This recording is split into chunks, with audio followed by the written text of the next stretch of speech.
Assalamu alaikum and a very good morning all my dear students, and I welcome you for today's lecture. And as we were doing lesson number 2, Nelson Mandela Long Walk to Freedom, while we were offline, that is when we were doing in class, let me just recall so far what we have done in our classroom. First of all, let us understand what is this story revolves around. This story is actually an autobiography of Nelson Mandela. Name of the autobiography is Long Walk to Freedom. Name of the book in which his autobiography has been written is Long Walk to Freedom. That is why, because it is an autobiography, that is why at the name of the writer, it is written Nelson Long Mandela. Okay children? So here the story revolves around apartheid. Actually, what is apartheid? It is a political system that separates people according to their race. Can you say which of the three countries named below had such a political system until very recently? So it is South Africa amongst USA, Australia and South Africa. South Africa is the country wherein till very recently, apartheid was in practice. Apartheid, as it is already mentioned here, that it is a political system in which people are discriminated on the basis of their race. Now in South Africa, whites were in supremacy and they were dominating, discriminating the blacks of South Africa. Okay, let us proceed further.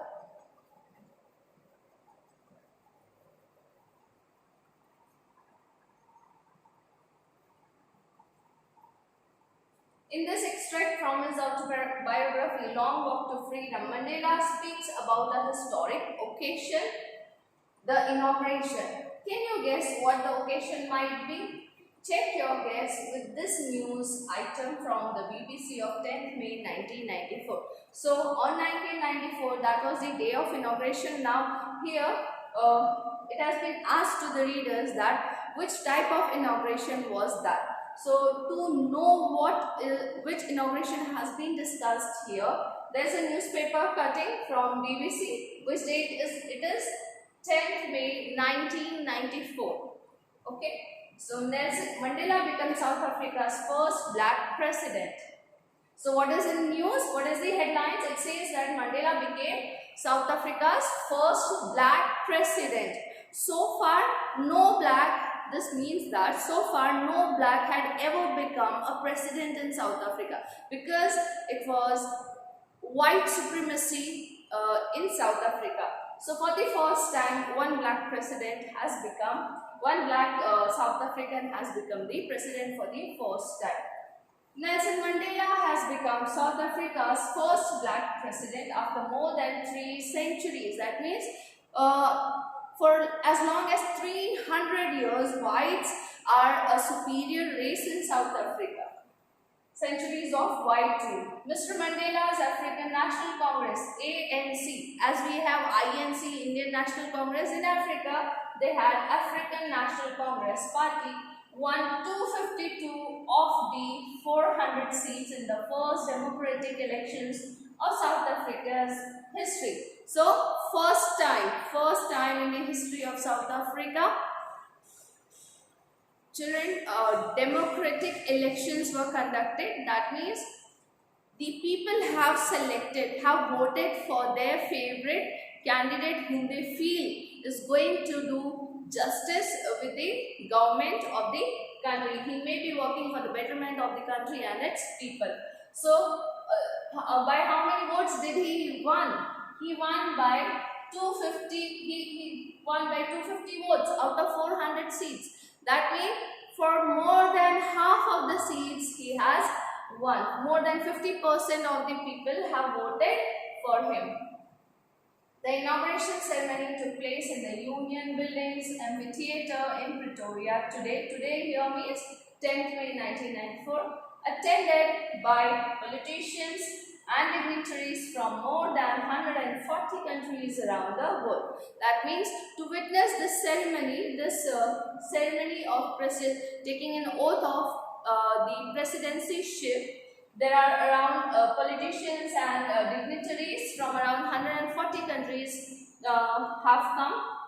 Never, never again will this beautiful land experience the oppression of one by another, said Nelson Mandela in his address. So he had also given a speech on this day, and in that speech he has said one line: never, never again will this beautiful land experience the oppression of one by another. That means in my country now onwards and for more coming years in South Africa, no race would oppress the other, either whites oppressing blacks or either black oppressing whites. Jubilant scenes on the streets of Pretoria followed the ceremony with blacks, whites and coloreds celebrating together. More than 1 lakh South African men, women and children of all races sang and danced with joy. So here we come to know that all the people of the country, here I think more than 1 lakh, isn't it? So more than 1 lakh people are dancing and singing and enjoying on the roads. That means the whole country is very happy and getting Mandela as the president of South Africa.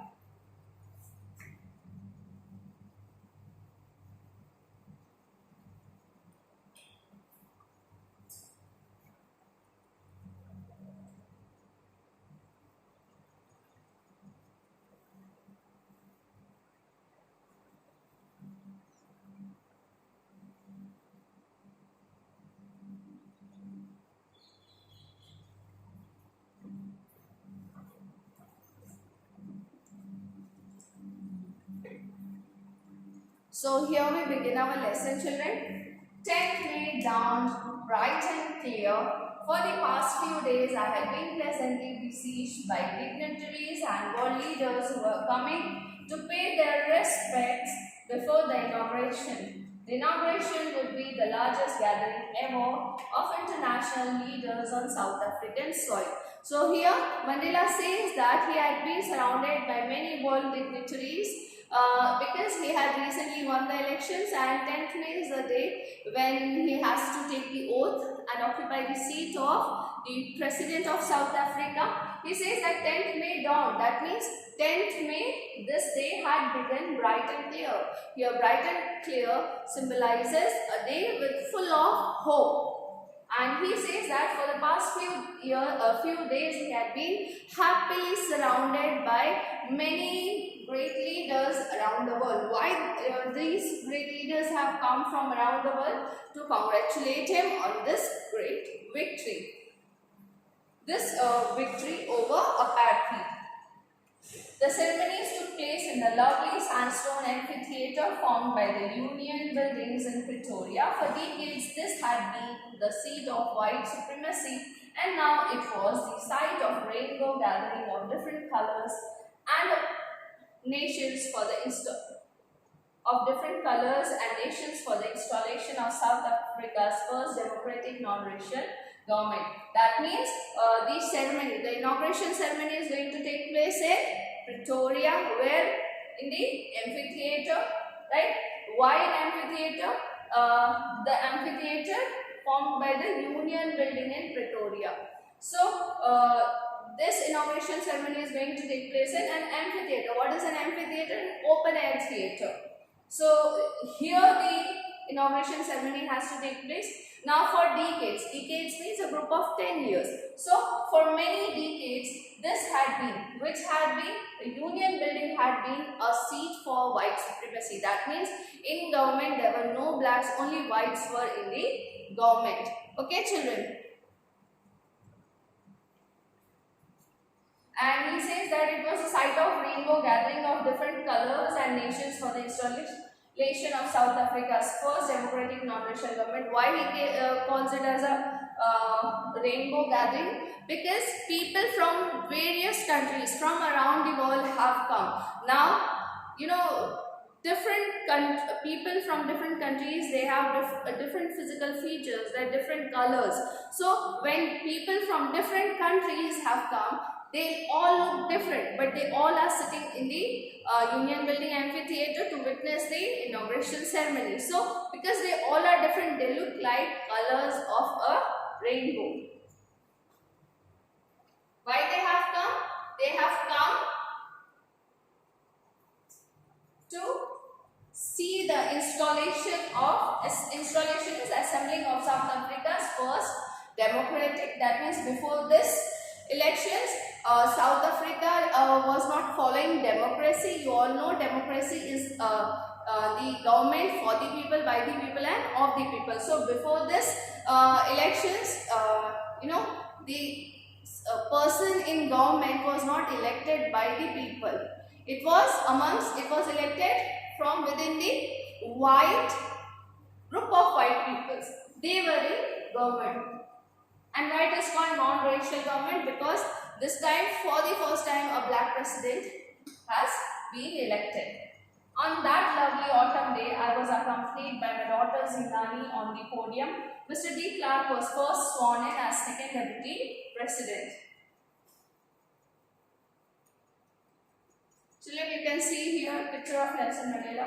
Thabo Mbeki was sworn in as first deputy president. When it was my turn, I pledged to obey and uphold the constitution and to devote myself to well-being of the republic and its people. To the assembled guests and the watching world, I said. Now from here, his speech starts. He here tells us that 10th May 1994 was a very great, very and very hopeful day for him. On that day, he was going to take oath as a president. Here he says that first of all, second deputy president. Who was the second deputy president? Mr. D. Clark. He took an oath, and then came first deputy president. Who was he? He was Mr. Thabo Mbeki.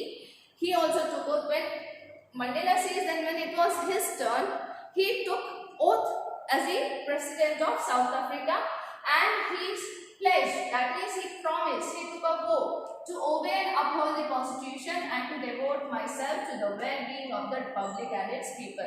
So he promised to follow the constitution. That means he promised to run the government on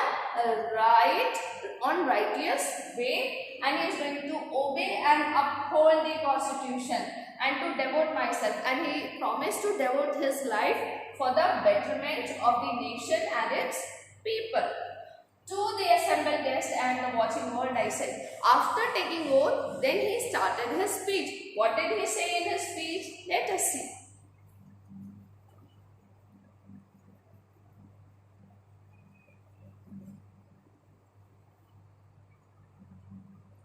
We, who were outlaws not so long ago, have today been given the rare privilege to be host to the nations of the world on our own soil. We thank all of our distinguished international guests for having come to take possession with the people of our country of what is, after all, a common victory for justice, for peace, for human dignity. Now here he thanked all the world dignitaries, those who have come, world-class leaders, those who have come to be a part of the inauguration ceremony. He says that we who were outlaws, that means he called the South Africans to be outlaws. Now what is an outlaw? An outlaw is a person who is not included into a group or a society, right?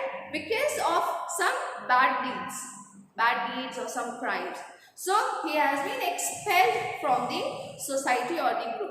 So here he says that we were outlaws. Now what was the bad deed that was practiced? Apartheid was practiced by the South Africans in South Africa, by the white people in South Africa, which every country of the world did not like, and thus they did not include South Africa in any of the world meetings, world gatherings.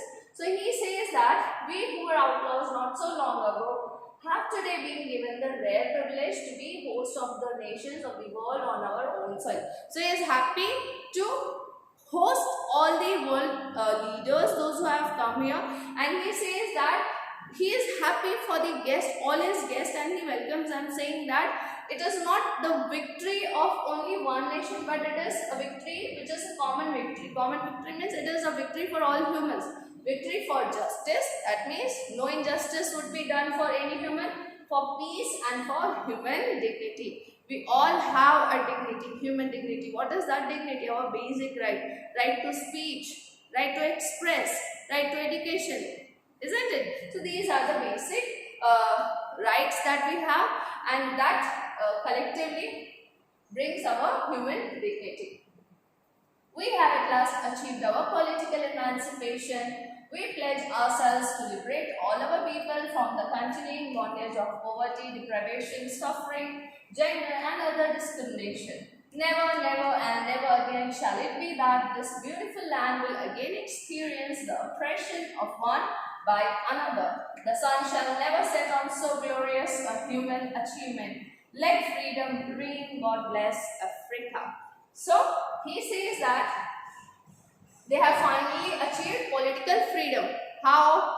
Because no blacks were in the political system before. So now the government, the politics of Africa was also giving equal rights and equal chances to both whites and to blacks. Okay, the black community as well. So he calls this as a political emancipation, political freedom, when everybody, either a black or a white in South Africa, all of them have got the right to participate in a political system. We pledge ourselves to, now here as a president, he promises that he is going to liberate all our people. Liberate means to free all the people of South Africa from the continuing bondage of poverty, that he is going to eradicate, work to eradicate poverty, deprivations and sufferings, gender and other discrimination. So no ill practices would be found in South Africa hereafter. He takes an oath. He says that never, never, never again shall it be that this beautiful land will again experience the oppression of one by another. So he promises that until he is under the rule and as long as he is going to live, he promises that now onwards, for many, many years, neither one race would oppress the other, neither blacks would oppress the other, neither whites would be oppressing the other race. The sun shall never set on so glorious a human achievement. Let freedom reign. God bless Africa. He says that this sun which has risen up today, the sun of achievement. Which achievement? Achievement over the ill practice of apartheid. Right? About, when apartheid is completely removed. He said that it shall shine forever. Okay, on the land of South Africa. He says that let freedom reign. Reign means rule. So he says that let freedom rule and God bless Africa. So that's all for today's lecture, children. Please read till here. If you have any doubt, you can ask me in the comment section below. Thank you and have a great day.